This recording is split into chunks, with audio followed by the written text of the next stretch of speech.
Orang sekarang mereka artikan jalasa itu duduk.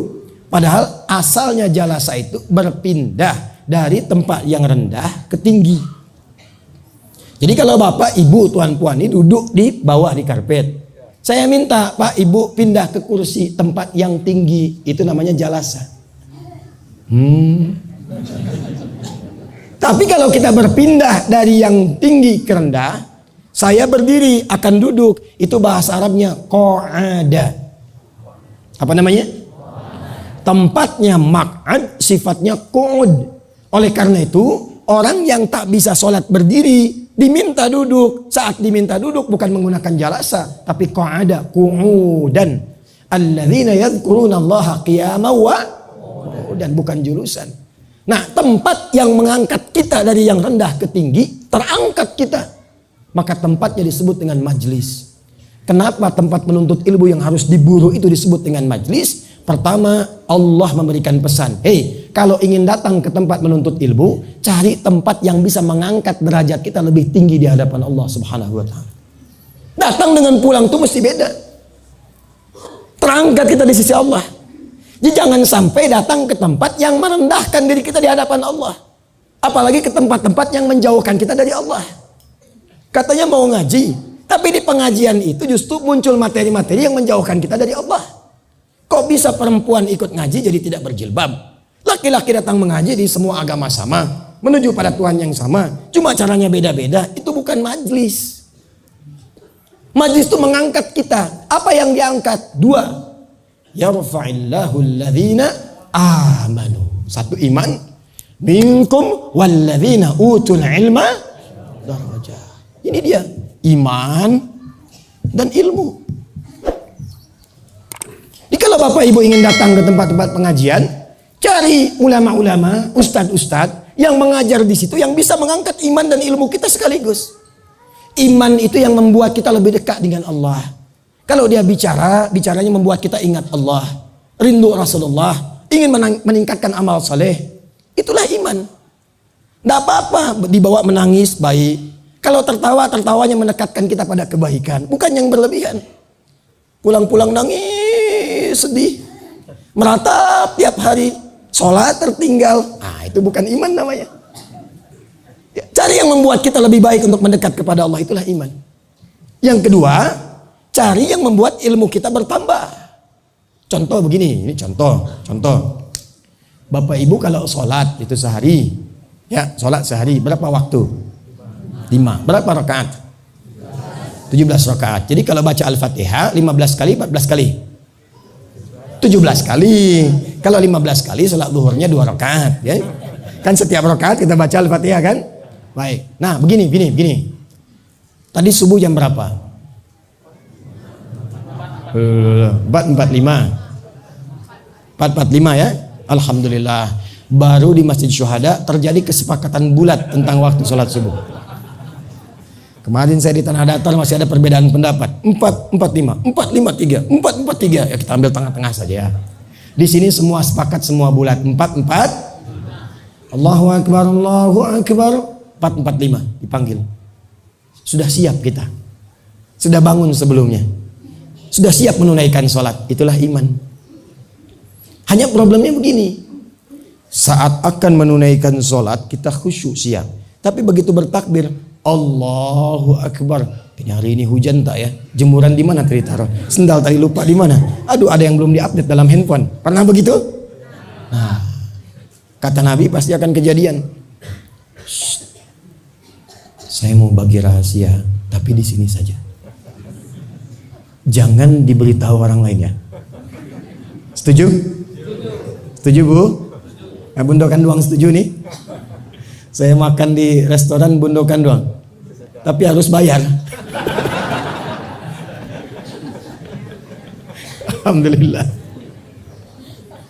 Iya. Tapi saya lihat luar biasa memang.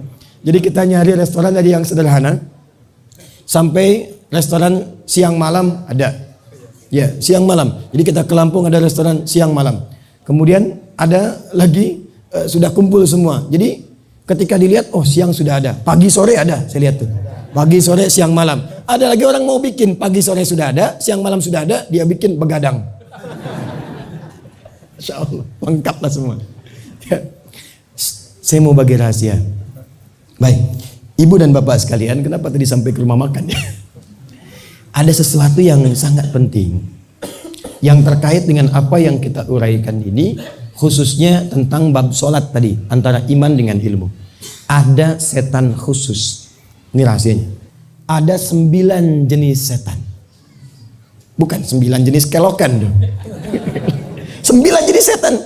Di antara setan itu ada yang disebut dengan khanzab namanya. Apa namanya? Khanzab itu setan khusus yang menggoda orang sholat saja. Ya, dia tak ikut ke pasar bu, setan pasar ada lagi. Ya betul, dia tak ikut ke tempat wudu, setan wudu ada lagi. Dia tak ikut ke kantor, setan kantor ada lagi. Namanya khanzab. Kata Nabi, "Idza udzina fa farra syaitanu wa alaihi dharat," atau kama qala Rasulullah sallallahu alaihi wasallam. Kalau azan dikumandangkan, setan itu lari. Yang biasa goda tadi, lari dia. Sambil terbirit-birit. Makanya kalau azan berkumandang, orang yang jarang sholat pun bisa mengingatkan, sudah azannya. Pernah begitu?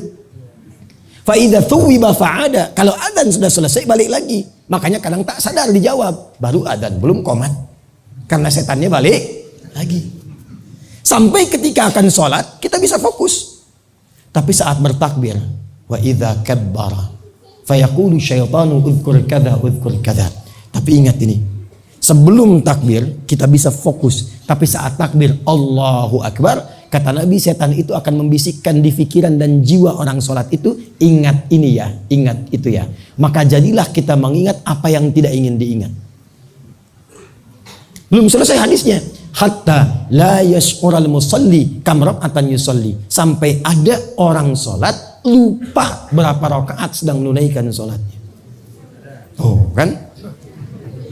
Subuh tadi berapa rakaat? Ada yang 3. Ada yang 1 rakaat. Itulah setan. Nah, bagaimana cara kita menepis godaan setan itu saat sedang sholat? Karena khusyuk itu dimulai sebelum sholat, berlangsung saat sholat, berakhir setelah sholat. Sebelum sholat ada babnya. Sedang sholat itu, bagaimana menepis godaan setan itu? Pakai ilmu. Apa ilmunya? Namanya ilmu tilawah. Dari Quran. Ilmu apa namanya? Tilawah. Ada qiraah, ada tilawah, itu beda.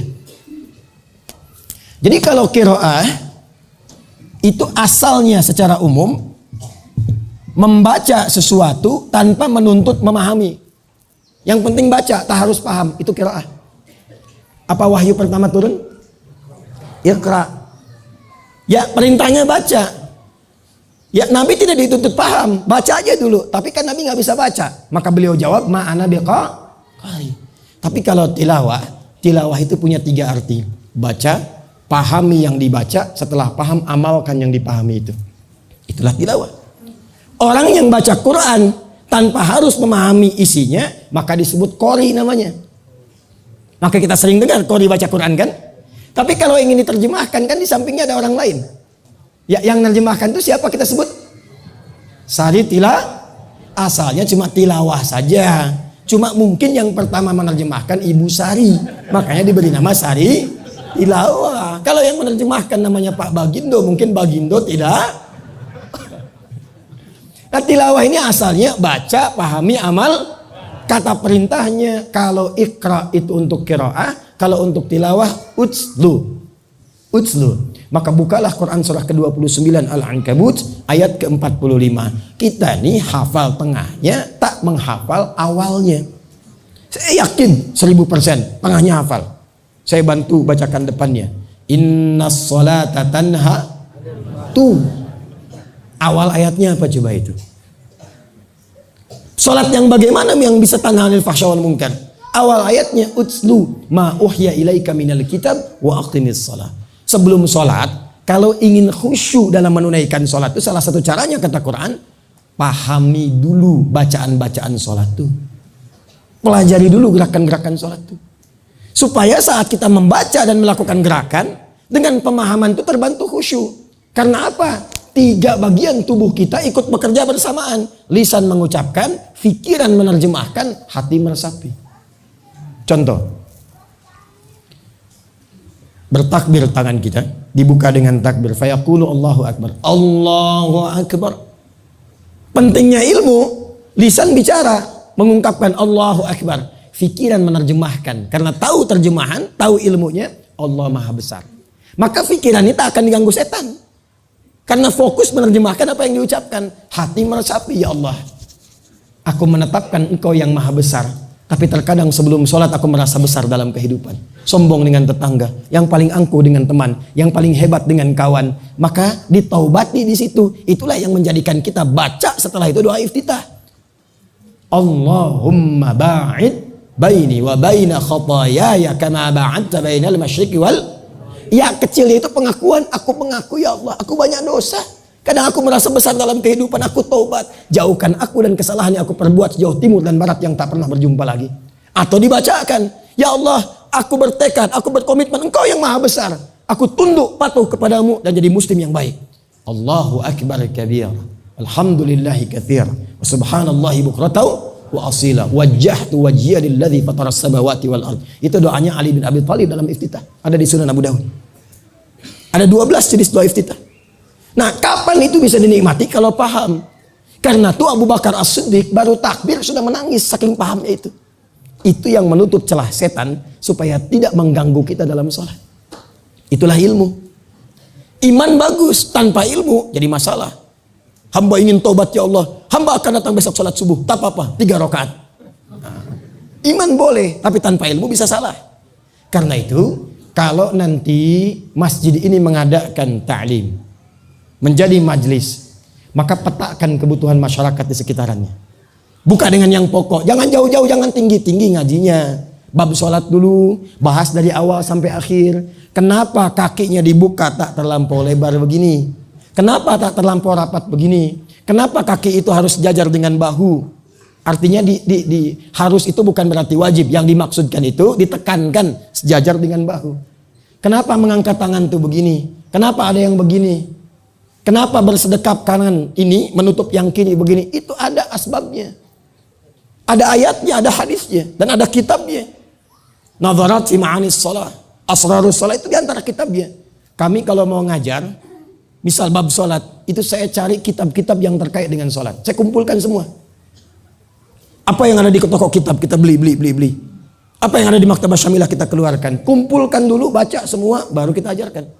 Ternyata bukan hanya fikih dibuka dengan takbir ditutup dengan salam. Semua gerakannya ada maknanya. Bahkan namanya pun ada artinya. Kenapa subuh? Kenapa zuhur? Kenapa bukan sholat nahar? Padahal siang itu nahar. Kenapa namanya zuhur? Sore itu masa dalam bahasa Arab. Kenapa disebut asar? Kenapa maghrib? Kenapa isya? Kenapa bukan sholat lail tapi sholat isya? Ada artinya. Ada maknanya.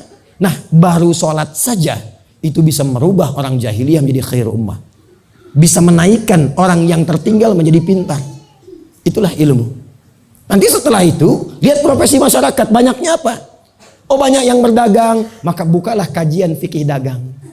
Bagaimana Nabi mengajarkan kita berdagang? Demi Allah saya katakan, tidak ada para pedagang di masa Nabi yang ikut arahan Nabi, kecuali orang itu menjadi orang yang paling kaya di masanya.